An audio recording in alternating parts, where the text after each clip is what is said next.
So let's move to the remote controller. The way you run a remote controller is pretty simple. You just use the controller parameter with the argument remote.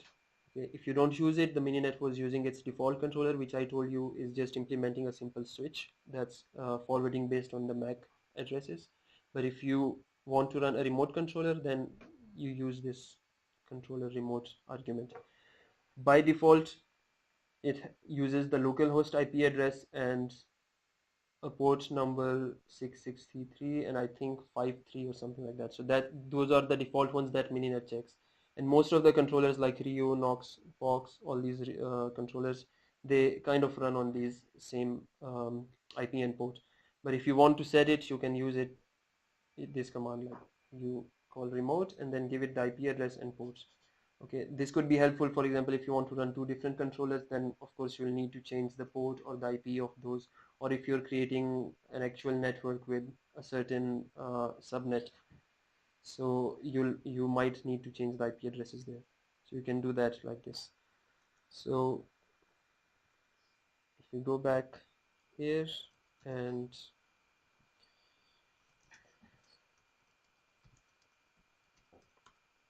we can run the same topology and use the remote controller. Okay, so at this point what you see here is that Mininet tried to connect to a remote controller at the default IP addresses, which in this case are localhost and port 6653 or 6633, right? So Mininet tried to do that, but since we didn't start any Rio application or any other controller at the remote at this IP address, so Mininet was not able to connect. So what it did was then it just set it to the default, which it decided to be 6653. Okay, and then it created the network host links, everything, and started the network. So at this point, if I try to do ping all, we'll see that the pings are not able to reach to the other side. That's because when the switches try to because the switches are just dumb devices, as we talked about before, and they don't know what to do with packets. So when a packet comes and they don't know they're supposed to send it to the controller, since we don't have a controller running at the remote location, the switches don't know what to do with it. Okay, and the pings are not going through. So what we need is we need to have a remote controller running. Okay, we are using Rio. The way you run Rio is simply using the Rio manager command. Okay, when you will install Rio, you will get the Rio manager command here, and what you need to do is pass it the application that you want to run. So we'll start with a simple switch, which is kind of doing the same thing as our default Mininet controller was doing, which is a layer 2 switch. A layer 2 switch is just a switch that forwards packets based on the MAC layer addresses. Okay, so we run this switch here.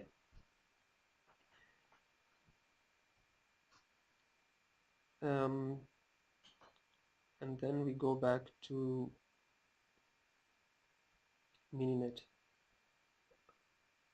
Yeah, you could already see the pings going through when at the point the controller was started. So if I now do a ping all again, you can see that the pings are working now, the traffic is flowing, and that's because there is a controller. So when packets come to switch to this to any switch, and that switch doesn't know what to do with it, it sends it to the controller, and the controller, based on its global knowledge and the logic that we implemented, which is layer 2 switch, the controller will perform the actions and install entries.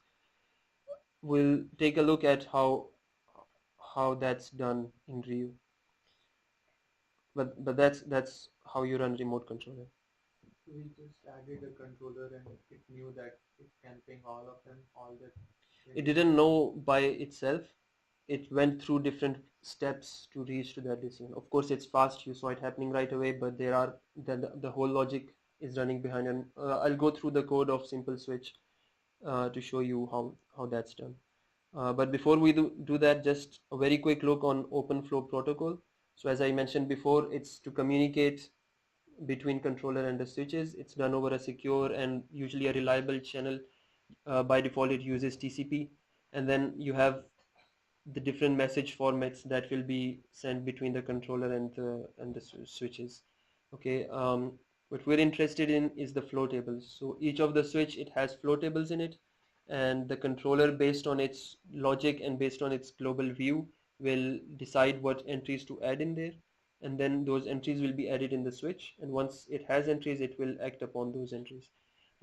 Two main fields in the entries that we'll look at is match field and action field. So it's what the names say. A match field would be to match the headers of the packet that is coming in, to see if it matches the the decision that the controller had made. So what it does is it looks at the header. So if it's a layer 2 switch, then what we need to look at is the Ethernet header, MAC, because we just need MAC addresses. So it will uh, the entry will have MAC addresses in it. So the header of the incoming packet that will be checked will be just the Ethernet header. If it's a router, then we need to check the IP addresses. So the IP header will be read in that case. If it's if you want anything to happen based on the UDP or TCP headers, you can read those as well. And then in action field, mostly what it says is two things: either to modify the packet or and forward the packet. Okay, so a packet comes in, you might need to change the MAC addresses of those packets if it's a router. You might need to decrement the TTL value, you might need to do a lot of different things, you can do those. And then the action of forwarding would be to send it out on a certain port of the switch. Another thing could be just drop the packet. So a packet comes in, you can just drop it. So these are the different actions, some of the actions that you'll implement. Uh, we looked at how to run the RIO command. There is a lot of different options that you have. You will go through it and see what you need specifically for yourself, but you can see them using the the help for this command. There's a lot of these options, so you can set different options for your RIO application. Uh, just as an example, you have some options to observe the links, which basically monitors the underlying topology. So when the topology is created, the node starts coming in, the controller will know about it. This is usually helpful if you're trying to find different paths and different link details. Similarly, you have option to listen for the hosts, and finally, if you're running an application on the application layer of your SDN and you're creating a web server for the REST API, so you have this option WS API host to set the IP address and then port to set the port address. By default, it uses localhost and the port would be 8080, which is a standard for web servers. But if you want to change it, you can use those options. So there's all those options you can go through. Uh, Now we'll look at some of the examples in RIO, some of the applications. Like I said before, we'll look at the simple switch, which is forwarding based on the MAC addresses. We'll look at spanning tree switch. This is, so since MAC addresses are informed based on flooding in switches, so if you have a loop in the network, then those flooded messages will keep on getting forwarded again and again. So a spanning tree switch would kind of block some ports to avoid those loops. So we'll take a quick look at the code of that. Then a simple monitor, which gathers network statistics, that is the statistics of the flow entries and the ports of different switches. And then finally a REST router. So it's a router that is layer 3 device, uses IP addresses to forward, and instead of having an algorithm like Digestra or any other, it simply uses the REST API to install. So I'll show you how it's configured, so you'll get an idea of what REST API is or how it's used. Okay, so the first code we're looking at is the simple switch, which uses MAC addresses to forward packets. Again, RIO, as I mentioned, is well documented, and you have the API over here. Yeah, it's a very good documentation. It will show you all the different methods that are available in RIO, along with a lot of examples as well. Okay, so I just imported some of them. The app manager, that's something you'll probably import every time. It's the base class of the Rio. And then you import the OFP events. So the way Rio works is it listens for events in the network, and when those events occur, then it handles those events using different functions that you will define. Okay, so you have different types of dispatcher. You have a handshake dispatcher, which is basically just when a device, a network node starts up, it sends the handshake messages to the controller. So that's handled by handshake dispatcher. Then you have a config dispatcher. That's when the switch informs about its features to the controller, sends those messages. So that's the config dispatcher. And then you have the main dispatcher. That's everything that happens after that. And then, for example, packets coming in at the controller and stuff like that. So that's a main dispatcher. And then finally you have a dead dispatcher, which is when a switch is leaving or getting terminated. So these are the different handlers. What you do is you define your functions to handle these events, right? So you listen for a certain event, and then you use the handler, you use your defined function to handle that event. So in this case, we're creating a simple switch class. We initialize it with the Rio app, and then we create one data entry that we need to maintain, which is MAC to port. So if this is our network, MAC to port is to avoid flooding every time. So what this entry will have is for each switch, where which port is a host located at. So let's say we have S2, let's say this is port 1, port 2 and port 3. Host 1 is located at port 2. Okay, that's an information that we don't know at the beginning. When the controller starts, it doesn't know anything about the network, the switches, they don't know anything about where the hosts are. But as the packets start coming in whichever form, a flooded packet, a forwarded packet, whatever, when the packet comes in and the switch gets to know about it, and it forwards the packet to controller, which our code over here, the Rio app is, that's an information that we'll save, so we don't have to look for that information again. So we just create a dictionary with MAC to port, and we'll add entries for each switch. We have two events that we're handling in this simple example. The first event is when the switch features are sent to the controller. Okay, so as I mentioned, in beginning the switch will have no entry when it starts. It's a dumb switch, doesn't know anything. What we want to do is when the switch is negotiating its features with the controller, at that point we want to add one entry in the switch, and that entry should be, if a packet comes in, you don't know what to do with it, send it to the controller. Okay, so that's happening in the beginning, config dispatcher, when we're looking when the controller is getting the switch features. So to do that, we define a function for that particular event. So the event is switch features, and the handler is config dispatcher. So we define a function for that. The event here is captured as EV. I'll not tell you about all these lines, but just show you what the main ones are. So we have a match entry and an action entry, as I showed you before. So the match in this case is nothing. Any packet that comes in could go to the controller. The action here is to output the packet on the controller port. Okay, so the controller port is OFPP underscore controller, and the action that we want is the packet gets output on that port.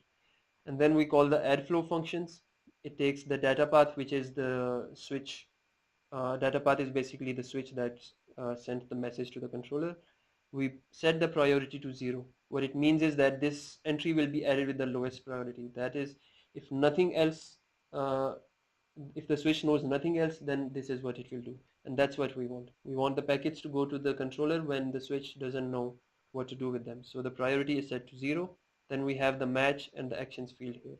Okay, we pass these values to the add flow function, and the add flow function will, we're still on the controller. Controller received the switch feature event, and this is what it decided to do, to add an entry on the switch.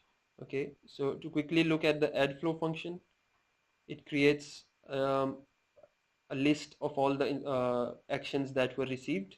Okay, it's written here by instruction variable name. So this is basically just the list of all the instructions. Okay, then there's some stuff about the buffer ID, that if the buffer was full or not. We'll ignore that. Mostly what we're doing here is we're sending a message to the switch. Okay, databath.send message, and the type of that message is flow mod, which is basically to modify or add a flow, right? So in this case, to add a flow. So we sent the controller now will send a message to the switch, and that message would be a certain set of instructions, which is to match a certain entry, which in this case was empty, and then perform an action accordingly. Okay, so this is what will happen when the switch enters for the first time and talks about informs the controller about its feature. Now moving on, the next thing we have to do is handle packets coming at the controller. Okay, so looking back at our example, let's say H1 here sends a ping message to H3. The initial negotiation and the features are transferred, so the switches have only one entry, which is forward the packet to the controller if you don't have anything else to do. So the host here will send a ping to H3. The message goes to S2. S2 doesn't know what to do with this message. It forwards it to the controller. So that's the event packet in handler, right? A packet came in at a switch and it didn't know what to do with it. It's sent to the controller. So that's our function here, packet in handler. So we have to do a few things after extracting the packet from that message that we received. In port is the port that the message was received at the switch. We take out the Ethernet header, and then we take the destination and source MAC addresses. Okay, a few things that we have to do. First of all, we have to populate our MAC to port dictionary for each switch, which basically learns that which port of a switch is a host located at. So in this case, H1 is located at port 2 of the switch. Okay, so that's an information that the switch 2 has just learned. The controller will record that information to maintain its global view of the network. We take that information, we log it. You can use the logger function like this. That's kind of what you were seeing here in the output. Over here,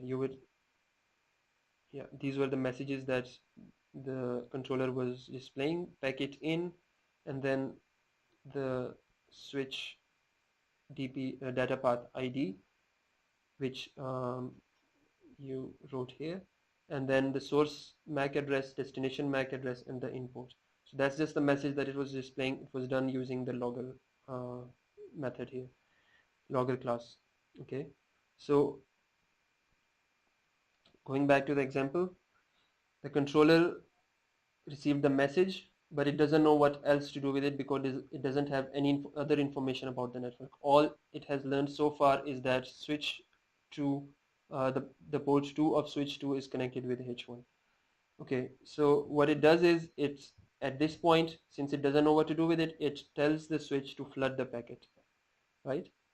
And so sends that instruction. The switch 2 will flood the packet, S1 will receive it, and then it will again do the same thing. It will find out that H1 is located at port 1 of S1, and that's it, doesn't know anything else, flood the packet. It will keep getting flooded until it reaches H3.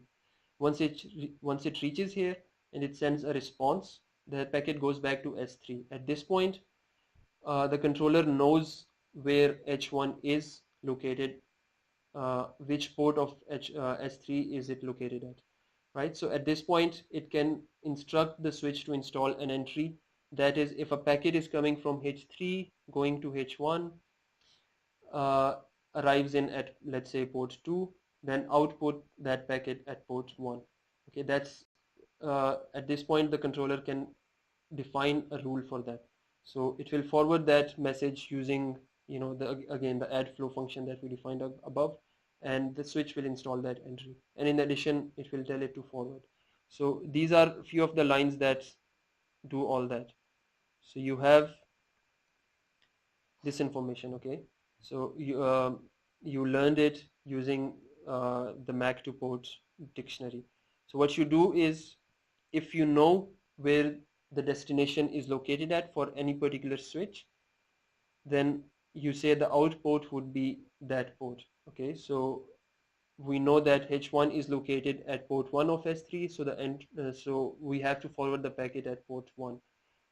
That's done over here using the output port, set it to that particular port.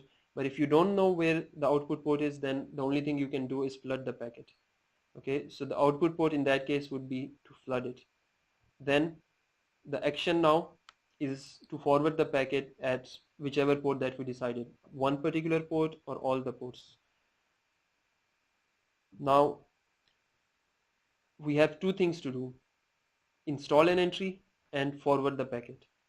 Okay, so and we have to decide which one of those we have to do. If the port was a flood port, right, if you had to flood the packet, in that case there is no entry to be installed because you don't know what to do with those packets. So in those cases you're only forwarding the packet to all the other ports. Okay, but if you do know where exactly the packet was being sent, then you also have to install an entry. That is done using these commands here. You create a match field. The match field in this case is a packet comes in at a certain port with a certain destination MAC address and a certain source MAC address, and you want to send it to a certain output port, which would be our action. Okay, again there's something with buffers here, you can ignore that for now. So the action we have defined up here was, in this case, if it's not a flood port, then we know what port was it exactly. We have defined up there, and then this is the match entry. So we add a flow using this information, and the priority we set here is 1. So if you remember, we used the priority 0 for the default controller entry. Now we're using the priority 1. It means that this entry will be favored over the one that we had before, and this entry will go to the switch, and the switch will install it. Okay, so that's how we add the flow. And then the other thing was to forward the packet. In this case, the command for that is OFP packet out. So before it was OFP flow mode, here we're using OFP packet out, and then send the message to the switch. Okay, so these were the commands that were needed to create a simple switch. So you asked before, how does the switch know? So these are all the steps that were happening in the background from the point that you see the pings being failed and the moment that they started getting through.